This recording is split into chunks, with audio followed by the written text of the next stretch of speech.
miturut petanganipun ing bapa ing kepatihan lancur-lancur Pandhawa, anak-anak Pandhawa ingkang bebayani piyambak menika namung atmajanipun Janaka inggih menika pun Wisanggeni, angka kalih atmajanipun Raden Werkudara inggih menika pun Antasena.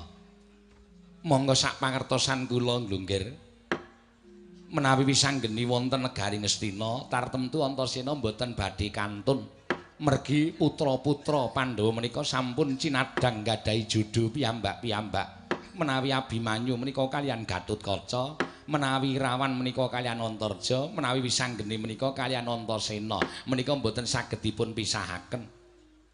Menawi ngantos mangke sawanipun Wisanggeni menika sareng kaliyan ingkang kadangipun sepuh inggih menika Antasena. Aduh, kula nuwun sewu nggih.